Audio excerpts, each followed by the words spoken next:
The fluorescent lights of the community center flickered as Marcus Williams gripped his daughter's shoulder, his calloused hands trembling with something between fear and fury.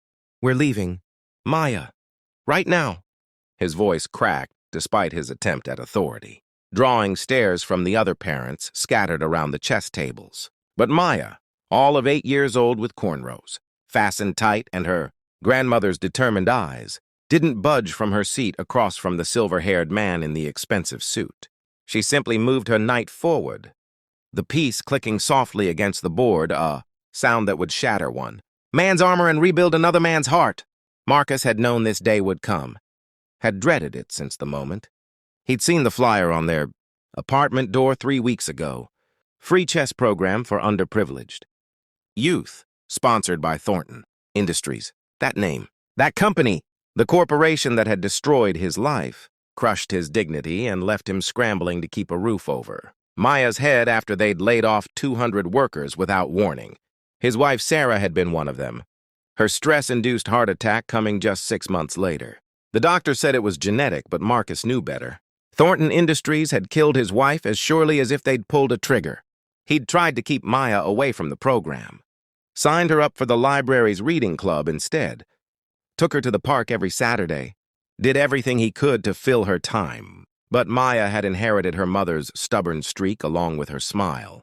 She'd slipped away one afternoon while he was working his second shift at the warehouse, following the sound of laughter and clicking chess pieces to this very room.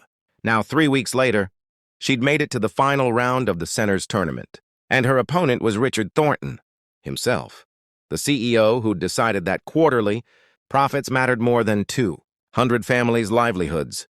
Mr. Williams.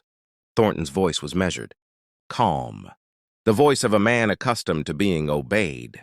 "Please, let her finish the game." Marcus's jaw clenched. "You don't get to tell me what to do with my daughter. You've taken enough from us." The room had gone silent. Even the youngest children sensed the tension crackling through the air. Like static electricity before a storm, Maya looked up at her father, and in her eyes, Marcus saw something he hadn't expected, not defiance, but a quiet plea for understanding. "Dad," she whispered, "it's just a game." But it wasn't just a game, and they both knew it. Marcus had spent 2 years teaching Maya that the world was divided into people like them and people like Thornton. People who worked with their hands and people who profited from that work. People who struggled and people who didn't care about that struggle. 5 minutes, Marcus heard himself say, the words tasting like betrayal in his mouth. Then we're gone. He backed away but didn't sit, standing against the wall with his arms crossed, watching Thornton study the board, with the same calculated focus he probably used to review termination notices. Watching Maya, so small in her thrift store jeans and faded purple shirt, a shirt that had once been her mother's before Marcus had cut it down to fit. Thornton moved his bishop. Maya responded immediately, her rook sliding across the board with purpose. Back and forth they played, the game developing into something Marcus didn't understand but could feel, a conversation in a language of strategy and silence. Then something strange happened. Thornton's hand, reaching for his queen, began to shake. He pulled it back, studied the board again, and when he looked up at Maya, his eyes were glistening.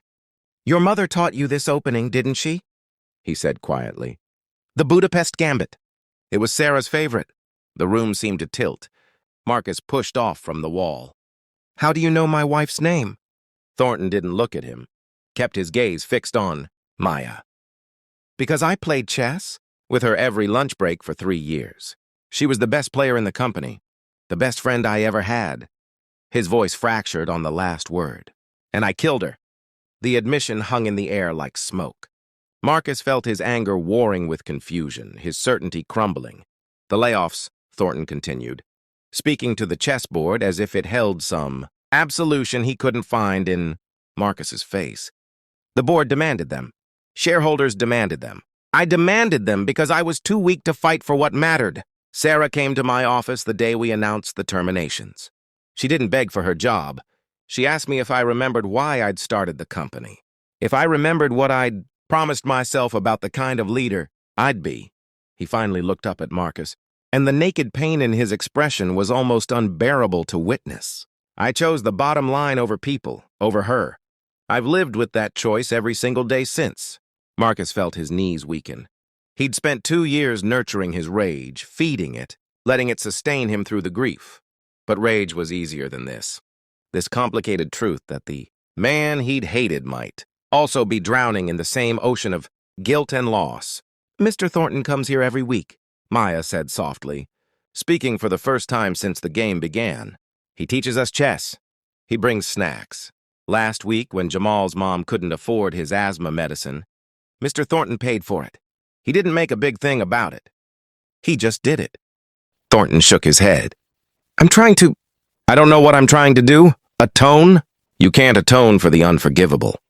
He gestured helplessly at the room, at the donated chess sets, the snacks on the corner table, the certificates waiting to be awarded. This is nothing. It changes nothing. It changed things for Jamal, Maya said with the simple logic of childhood. Marcus sank into the chair beside his daughter, his legs finally giving out.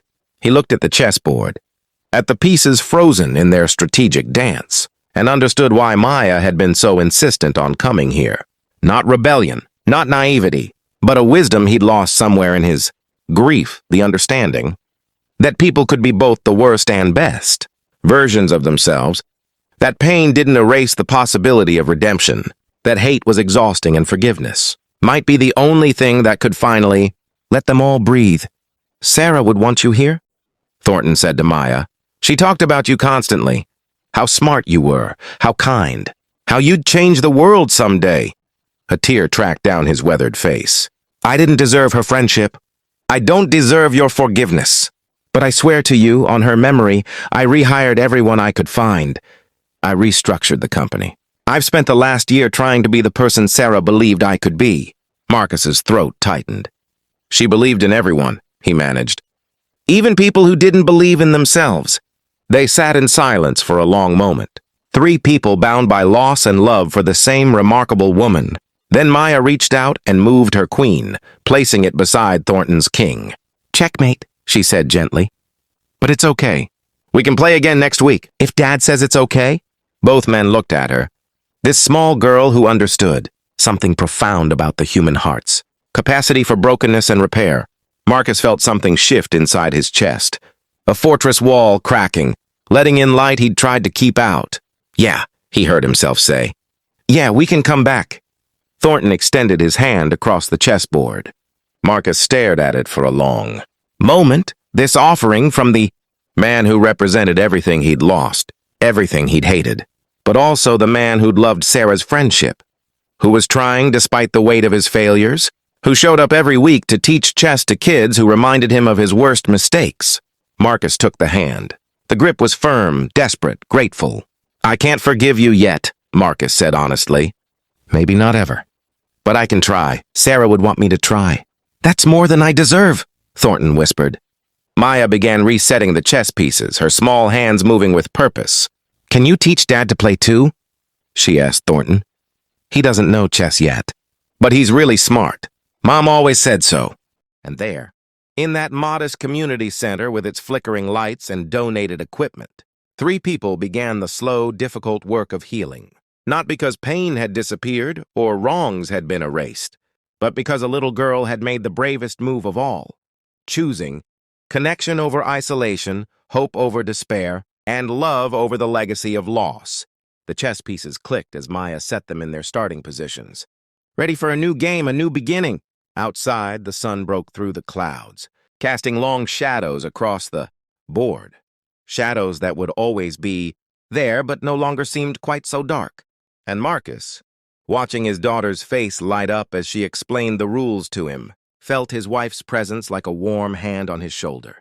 Proud of the move he'd finally made, the choice to keep his heart open, even when it hurt, even when it was terrifying, even when it meant letting go of the armor that had kept him safe but also alone. Some games you win, some games you lose, but the most important games are the ones where everyone walks away more human than when they started.